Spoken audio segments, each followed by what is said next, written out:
Anu Desai tied her hair back with the elastic around her wrist and broke into a jog as she turned into the back alley.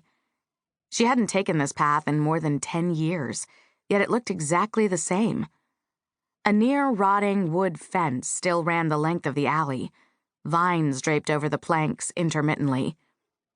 The gravel crunched conspicuously beneath her sneakers, and she slowed her pace as she made a right onto another back street. After the third garbage bin, she traced her hand along the wood, 3 large paces past the fire hydrant, and found the latch. Opening the gate just a sliver, she slipped through and closed it noiselessly. She glanced up at Mrs. Jenkins' bedroom window next door, if it was Mrs. Jenkins who still lived there. The lights were out, and so Anu tiptoed toward the shed. She stuck her back foot on the fence to push herself up the wall and was surprised by how easy the familiar motions felt. She stepped fully onto the fence and then leaned against the outer wall of the house. From there, it was just one step onto the rain gutter. She tested it first to make sure it was still sturdy, and then another onto the windowsill. As always, the window was open just a hair. It was one of the best parts about living in Vancouver. Even if it was chilly outside, like today, nothing beat that fresh Pacific Northwest air.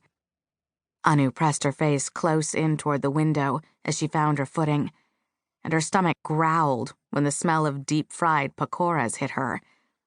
While Anu's own mother had experimented with non-Indian food, going so far as to serve the family pasta and pad thai on occasion, her soon-to-be ex-mother-in-law, Priya Desai, had stuck to her roots. The only stains on her kitchen counter were from turmeric, and if the spice or vegetable wasn't available at her local Punjabi grocery store, well, Priya had probably never tried it. Anu settled her butt down and then gently tapped her fingers against the glass until it opened. Back first, she pushed through. But where there used to be a bench, there was nothing but air, and she toppled over into a large crash onto the floor.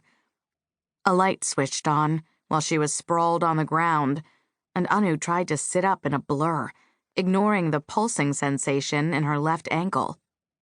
Anoush? Mother Fiona, that hurt!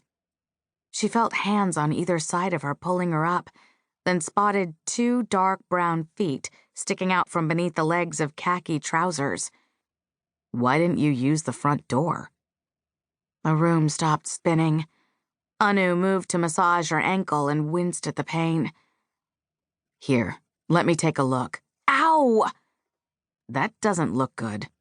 Neil Desai rolled up the hem of her jeans and inspected her ankle, squatting down in front of her. This was the most physical contact they'd had in months, nearly a year, and she wondered if he was thinking the same thing. "Do you know what you're doing?" she said quickly to break the silence. "Are there any doctors downstairs?" He snorted. "Don't need one. I took a first aid class, remember? In 2007? But that's basically the same thing as medical school." "Oh, really?" He grinned again, and she winced. But this time it wasn't from the pain. She pulled her leg away from him and stepped gingerly onto the floor. After testing her weight, she stood up straight with Neil's help.